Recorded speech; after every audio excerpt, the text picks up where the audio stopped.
اسلام کا آغاز ہو چکا تھا، چند دل ایمان لا چکے تھے، لیکن دنیا اس تمام عمل سے بے خبر تھی۔ وہیں مکہ کے ایک گھر میں انقلاب خاموشی سے جنم لے رہا تھا۔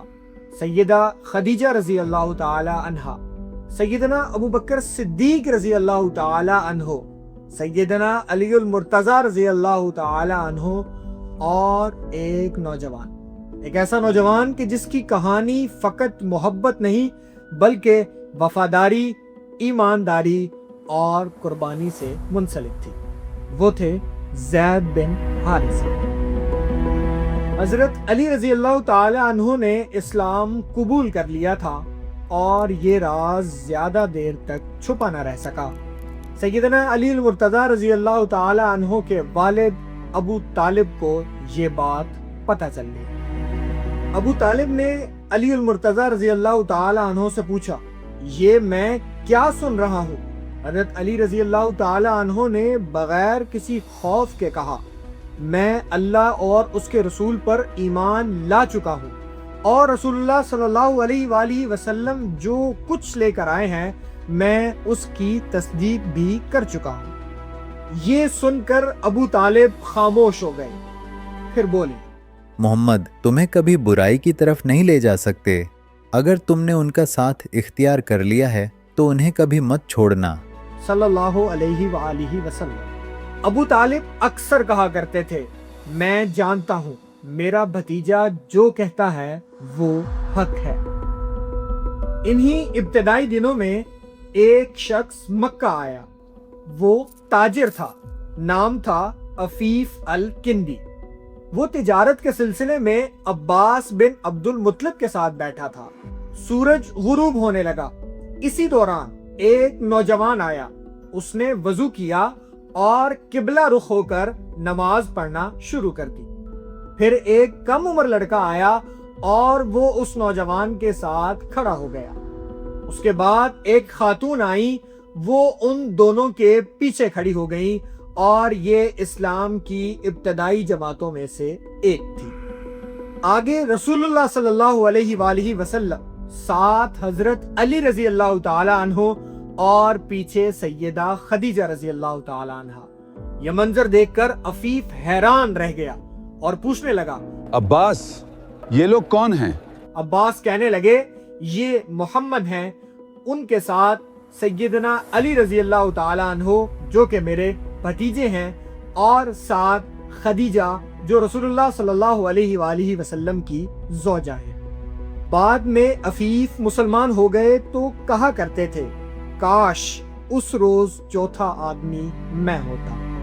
اب ایک اور شخصیت جو خاموشی سے اسلام کر چکی تھی وہ تھے زید بن حارثہ، لیکن ان کی کہانی اسلام سے پہلے شروع ہوتی ہے۔ وہ بچپن میں اپنی والدہ کے ساتھ سفر کر رہے تھے۔ ان کی عمر تقریباً 8 سال تھی کہ راستے میں قافلے پر ڈاکوؤں نے حملہ کر دیا اور چھوٹے زید کو اغوا کر لیا۔ یوں زید اپنے گھر سے جدا ہو گئے اور اپنے والدین سے بچھڑ گئے۔ اس کے بعد وہ بازار میں غلام بنا کر لائے گئے تاکہ انہیں بیچا جا سکے۔ عکاظ کے میلے میں زید فروخت کے لیے کھڑے تھے۔ اسی دوران حکیم بن حزام وہاں پہنچے۔ وہ اپنی پھپھی خدیجہ بنت خویلد کے لیے غلام خریدنے آئے تھے۔ انہوں نے زید کو دیکھا اور خرید لیا۔ بعد میں سیدہ خدیجہ رضی اللہ تعالی عنہا نے زید کو رسول اللہ صلی اللہ علیہ وآلہ وسلم کو ہدیہ کر دیا، اور یوں زید رسول اللہ صلی اللہ علیہ وآلہ وسلم کے گھر میں آ گئے۔ دوسری طرف زید کے والد اپنے بیٹے کو برسوں تلاش کرتے رہے۔ ایک دن خبر ملی کہ ان کا بیٹا مکہ میں ہے۔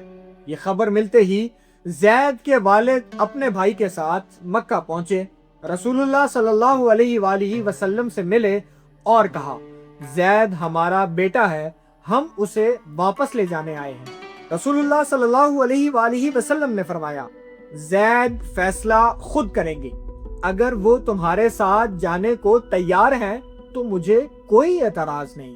اب فیصلہ زید کے ہاتھ میں تھا۔ ایک طرف اپنا باپ اپنا خاندان، اپنی آزادی، اور دوسری طرف رسول اللہ صلی اللہ علیہ وآلہ وسلم۔ زید نے بغیر توقف جواب دیا، میں رسول اللہ صلی اللہ علیہ وآلہ وسلم کے مقابلے میں دنیا کی کسی چیز کو نہیں چنوں گا۔ اس پر زید کے والد حیران ہو گئے، کہنے لگے زید کیا تم آزادی چھوڑ کر غلامی اختیار کرو گے؟ زید کہنے لگے بالکل، میں نے محمد صلی اللہ علیہ وآلہ وسلم میں وہ کچھ دیکھا ہے جو اور کہیں نہیں دیکھا۔ یہ سن کر رسول اللہ صلی اللہ علیہ وآلہ وسلم نے زید کو اپنے ساتھ لیا اور خانہ کعبہ میں تشریف لے گئے۔ وہاں جا کر لوگوں کے سامنے اعلان کیا، زید آج سے میرا بیٹا ہے۔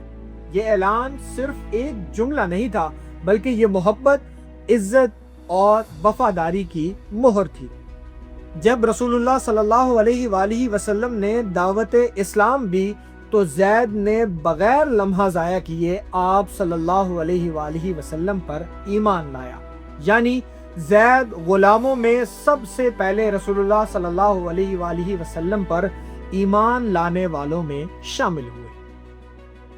بعد میں رسول اللہ صلی اللہ علیہ وآلہ وسلم نے زید کو آزاد کر دیا، لیکن آزادی کے بعد بھی زید نے رسول اللہ صلی اللہ علیہ وآلہ وسلم کو کبھی نہ چھوڑا۔ ایک بچہ جو اپنے گھر سے بچھڑ گیا، غلام بنا، فروخت ہوا اور رسول اللہ صلی اللہ علیہ وآلہ وسلم کے گھر جا پہنچا۔ آخرکار وہ ایسی محبت پا گیا کہ آزادی بھی اس کے مقابلے میں چھوٹی لگنے لگی۔ یہ صرف زید رضی اللہ تعالی عنہ کی کہانی نہیں ہے، یہ وفاداری کی تعریف ہے، یہ محبت کی معراج ہے، یہ ایمان کا وہ سبق ہے جو تاریخ کبھی نہیں بھولے۔